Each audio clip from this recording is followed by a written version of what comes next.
l'illusion de lutter contre la pollution plastique.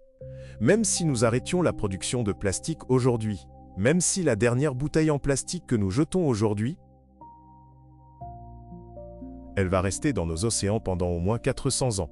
Et c'est là que commence le cycle des microplastiques et xénoplastiques. C'est pourquoi nous avons une affiche dans notre cafétéria qui dit « Vous ne verrez peut-être jamais vos petits-enfants ni vos arrière-arrière-petits-enfants, mais moi, si », en parlant de la bouteille en plastique. Et je pense que c'est vrai. Si l'on considère l'ampleur de la pollution plastique dans les océans, il devient évident qu'un nettoyage complet peut prendre des millénaires. Aujourd'hui, les océans contiennent environ 200 millions de tonnes de déchets plastiques. Pourtant, chaque année, près de 20 000 tonnes en sont extraites. Cela représente moins d'0,1%, une fraction négligeable par rapport au volume total. À ce rythme, il faudrait environ 10 000 ans pour nettoyer entièrement les océans.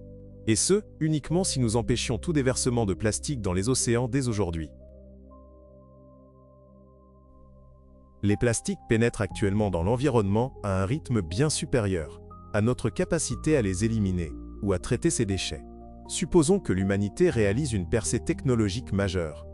Des investissements colossaux seraient consentis et l'efficacité du nettoyage quintuplerait. Malgré cela, le processus prendrait encore environ 2000 ans. En réalité, nous ne parvenons même pas à gérer l'afflux annuel actuel de pollution et encore moins à éliminer les conséquences de l'accumulation de déchets depuis des décennies. Non seulement nous sommes incapables d'éliminer tout le plastique qui s'est accumulé dans la biosphère, mais toute tentative en ce sens pourrait mettre en danger les organismes vivants.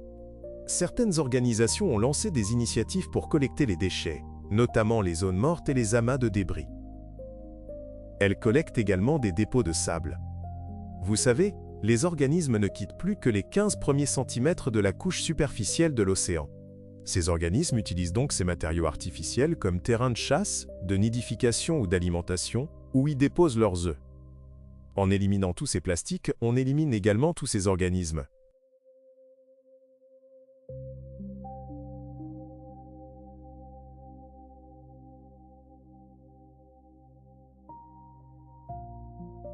Cela pose également un autre problème. Une fois que les plastiques se retrouvent dans l'environnement, il n'existe aucun moyen sûr et sans danger de les en retirer.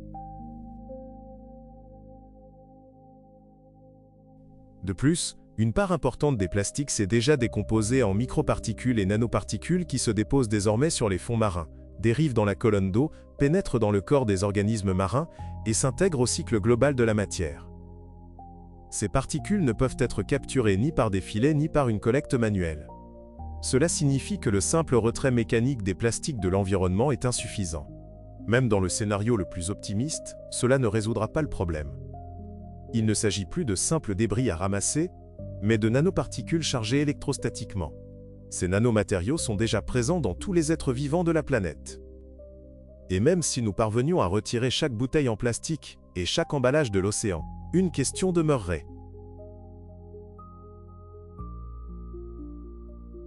Que va-t-il se passer ensuite?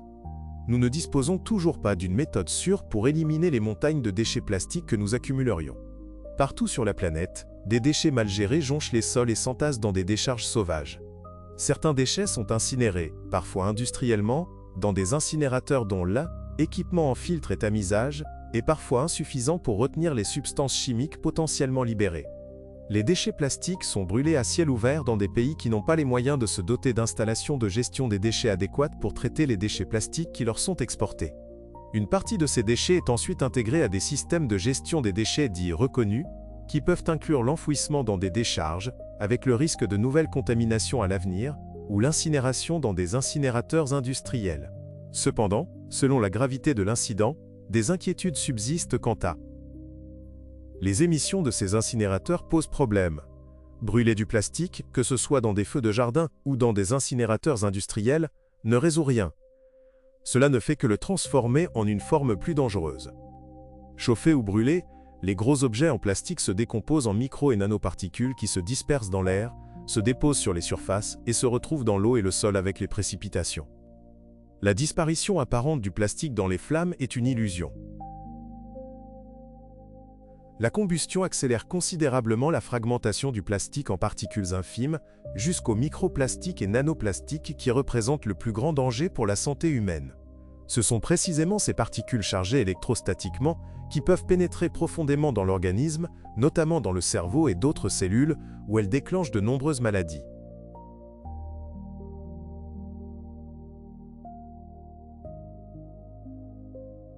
Lorsque vous déposez du plastique dans un centre de recyclage à Tetu, tout d'abord, ils broient les gros morceaux de plastique pour obtenir des flocons et des petits fragments. Ensuite, pendant ce broyage, ils utilisent le procédé de lavage pour éliminer les impuretés.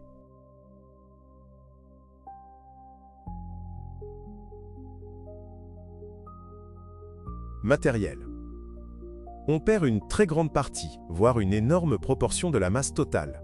Ces matières perdues se retrouvent donc dans les eaux usées, et les activités de recyclage contribuent à la pollution des cours d'eau par les microplastiques. Une simple installation de recyclage classique peut générer des milliards de microplastiques qui sont ensuite rejetés dans l'environnement.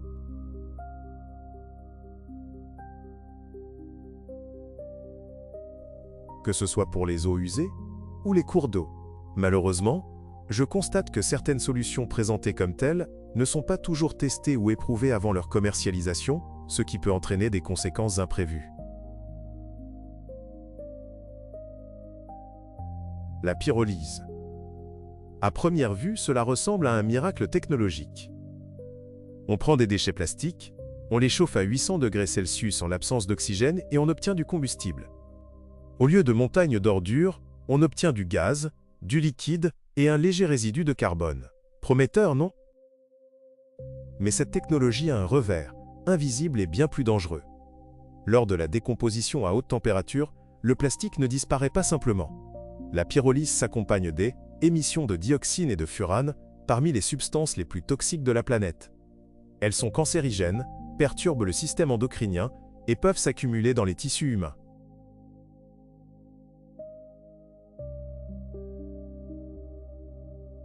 Ils sont dangereux même à faible concentration. Même si l'on parvient à obtenir 600 litres de carburant liquide à partir d'une tonne de plastique, le prix de ce carburant représente une menace pour la santé et la vie humaine. En recourant à de telles méthodes d'élimination, nous ne faisons qu'accélérer la transformation des plastiques en une forme invisible, mais bien plus dangereuse. Je vous rappelle que la quantité de microplastiques et de nanoplastiques présentes dans les océans suffit déjà largement à détruire la biosphère entière, et donc l'humanité 3 fois. Parallèlement, les microplastiques continuent de se désintégrer, générant d'immenses quantités de nanoplastiques. Prenons l'exemple du Dr Kenner. Une seule particule de microplastique peut se fragmenter en des milliards de nanoparticules.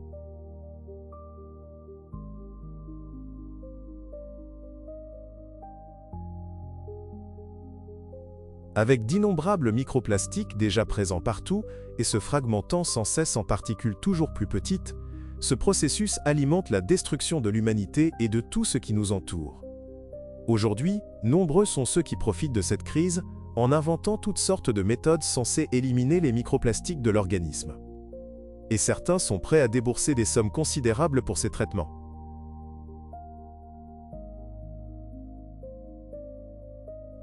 Mais la vraie question est, est-ce que ça marche vraiment ?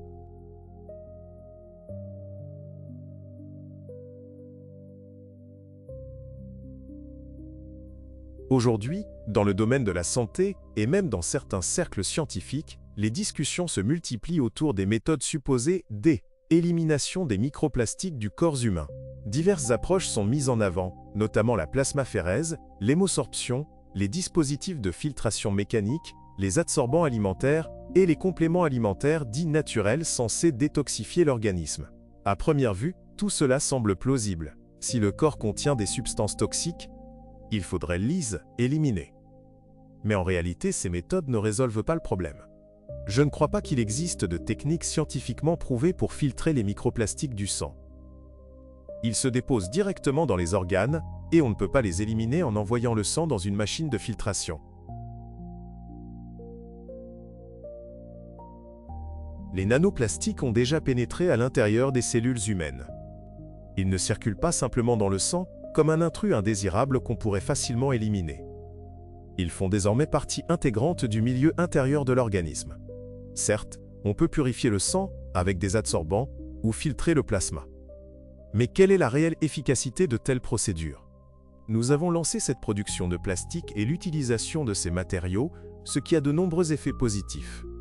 À l'hôpital, lorsque je regarde autour de moi dans mon environnement de travail quotidien, j'estime que 80% de tout ce que je touche est en plastique, à commencer par mes gants. Et probablement 80 à 90% de la machine elle-même est fabriquée en plastique.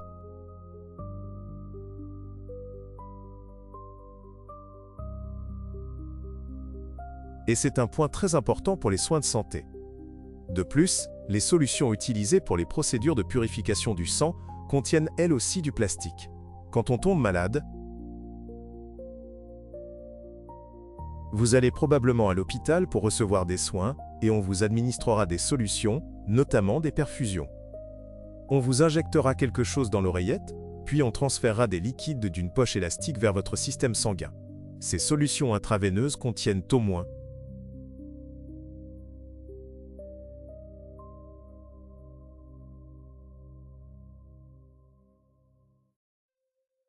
62 particules de microplastique par litre. Il s'agit donc d'un transfert direct, d'une exposition, de microplastique à l'organisme humain, au système sanguin. On se retrouve donc face à un paradoxe.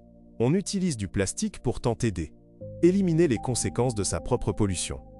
De telles procédures peuvent certes réduire la charge toxique globale, mais elles ne s'attaquent pas au problème de fond. Elles n'extraient pas le plastique des cellules et ne neutralisent pas sa charge électrostatique.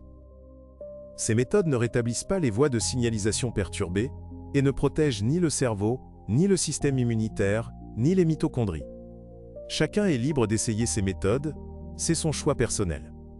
Cependant, il est important de ne pas se faire d'illusions. Ces procédures ne permettent pas de recouvrer la santé. Par ailleurs, le plastique n'est pas seulement un matériau utilisé pour les emballages et les articles ménagers.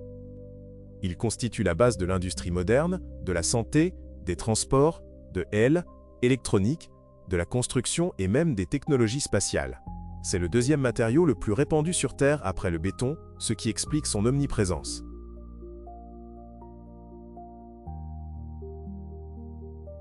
Je pense que, à l'avenir, il sera essentiel de préserver les usages importants du plastique, car le plastique n'est pas l'ennemi. Ce traité ne vise pas à interdire la production de plastique, mais à mettre fin à la pollution plastique, et non à stopper sa production. Le plastique a d'ailleurs le potentiel d'apporter des avantages sociétaux indéniables. C'est pourquoi l'objectif principal aujourd'hui n'est pas d'arrêter la production de plastique, mais de trouver des moyens de réduire l'impact des microplastiques et des nanoplastiques sur la santé humaine et l'environnement. Créer de faux espoirs est extrêmement dangereux. Cela découle d'une méconnaissance de la réalité et d'une ignorance crasse. Il ne faut pas oublier que les particules de plastique les plus dangereuses sont celles suffisamment petites pour pénétrer nos cellules.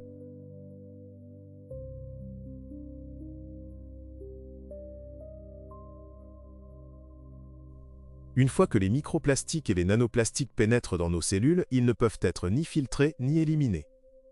Ils s'intègrent à l'organisme et nous détruisent lentement de l'intérieur. Le problème le plus grave est que nous n'avons aucun contrôle sur la quantité de ces substances qui nous pénètrent. Les nanoplastiques peuvent même traverser la peau, par exemple lorsque nous nageons en mer ou nous exposons au soleil. Que faire des nanoplastiques qui, une fois inhalés, atteignent directement le cerveau et détruisent les neurones? Les nanoplastiques figurent parmi les substances les plus dangereuses pour la biosphère et pour toute forme de vie, y compris l'humanité. Pourtant, renoncer totalement au plastique serait absurde, car cela engendrerait des pertes colossales à échelle mondiale.